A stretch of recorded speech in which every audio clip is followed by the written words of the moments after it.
कि आज ज़िला दफ्तर में टीचर्स को लेकर के काउंसलिंग बैठक हुई, जिसमें 250 शिक्षकों की बहाली, उनका अपग्रेडेशन, उनका ग्रेड 4 में प्रमोशन, उनकी नई पोस्टिंग को लेकर काउंसलिंग की गई।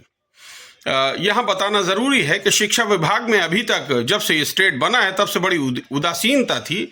बहुत सारे ऐसे मामले थे जहाँ टीचर खुद ही परेशान थे, तो बच्चों को क्या सिखाएंगे। बहरहाल अब जानकर ये और आपको बताते वक्त बहुत खुशी हो रही है कि सरकार अपने बहुत सारे वादों के साथ अब इस वादे को भी पूरा करने जा रही है कि शिक्षक भी खुशहाल रहें अपने तरीके से। उनको जो प्रमोशंस और जो पर्क्स उनके पेंडिंग होते हैं वो उनको समय पर मिलते रहें।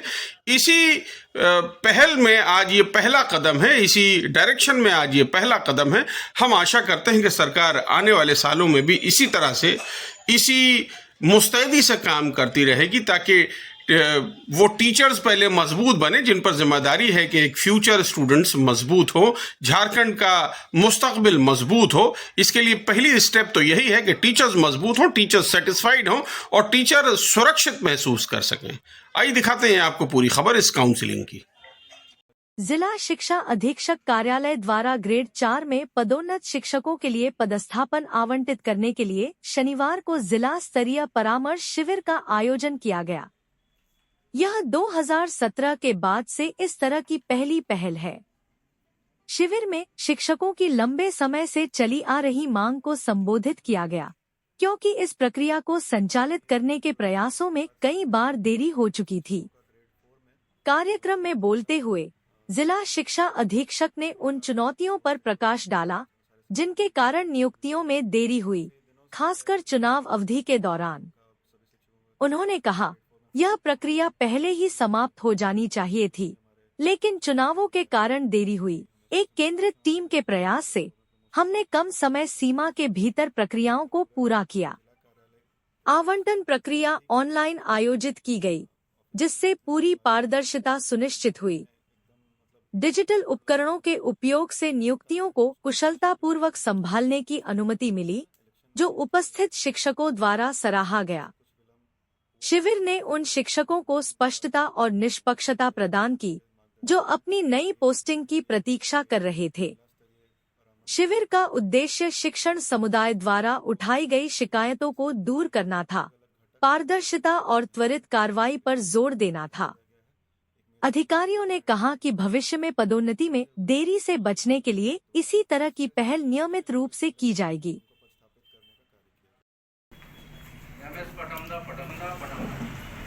एमएस पटमदा अलॉटेड बिना साइन किए मत जाइएगा भाई, हड़बड़ा के यहाँ से तो बाद में आपको पोस्ट नंबर साइन नहीं करवाते। भास्कर राजेंद्र एमएस बागबेड़ा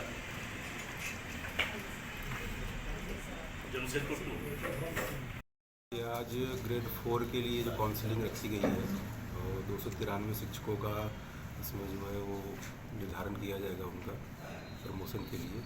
आप देख रहे हैं कि साहब ने पूरी पारदर्शिता के साथ ऑनलाइन सभी शिक्षक अपना पदस्थापित विद्यालय कहाँ उनको भेजा जा रहा है, कौन स्कूल में थे, कहाँ पे जाएंगे, उसमें पूरी पारदर्शिता के साथ सबको जो है वो ऑनलाइन काउंसलिंग के माध्यम से इसका आयोजन किया गया है। किसी भी तरह का कोई भी संदेह उनके मन में नहीं होगा। अपना देख सकते हैं कि उनको कौन सा विद्यालय दिया गया है। इसलिए जिला स्तर पे जो यह काउंसलिंग हो रही है, बहुत ही एक तरह से मैं कहूँगा कि ऐतिहासिक पहल है। इस तरह की काउंसलिंग जो है वो बहुत कम ही होती है, क्योंकि प्रमोशन एक बहुत ही संवेदनशील विषय होता है शिक्षकों को लेकर, और इस तरह की पारदर्शिता के साथ किया जा रहा है। हमारे डीएससी साहब जो बैठे हुए हैं, इन्होंने बहुत मेहनत की है, इनकी टीम ने बहुत मेहनत किया है। बाकी इनका जो है सूक्ष्म रूप से इनके पहलुओं को जो है डीएससी साहब आपसे बेहतर रूप से अवगत कराएंगे। और आशीष जी की पृष्ठभूमि ये रही है कि 2017 के बाद से जिला के सभी शिक्षकों का ग्रेड 4 में प्रमोशन लंबित था। नियुक्ति प्रक्रिया बहुत शिक्षकों की, बहुत सारे शिक्षक इसी बीच में रिटायर भी हो रहे थे, तो काफ़ी दिनों से इनका एक डिमांड रहा था शिक्षक संघ का, सभी शिक्षकों का, कि ग्रेड 4 में प्रोन्नति दी जाए। सभी विभागीय पदाधिकारी जो भी हमारे उच्चतर पदाधिकारी हैं, उनका भी यही हमेशा से मार्गदर्शन और निर्देश रहा है कि ग्रेड 4 में प्रमोशन यथाशीघ्र दिया जाए।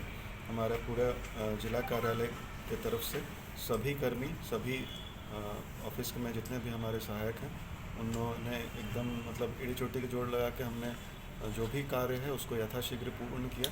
कुछ विलम्ब हुआ इसमें, इलेक्शन ईयर था ये सभी को पता है, उसके वजह से कुछ विलम्ब हुआ। उसके बाद जो प्रमोशन के बाद माननीय उपायुक्त महोदय के मार्गदर्शन में ये निर्णय लिया गया कि ये जिला स्तरीय परामर्श कैंप का आयोजन किया जाए, जिसमें सभी शिक्षकों को एक पारदर्शी तरीके से उनके अलग अलग घटक, अलग अलग बिंदुओं को ध्यान में रखते हुए एक वरीयता सूची का निर्धारण किया गया है, एक मेधा सूची का निर्धारण किया गया है और उनको उसी क्रम में बुलाते हुए उनके द्वारा खुद से स्वचयनित विद्यालय में उनको पदस्थापित करने का कार्य किया गया है। तो मैं कोशिश करूँगा और चाहूँगा कि आने वाले समय में ये प्रक्रिया जो है इसी तरह इस जिले में जारी रहे।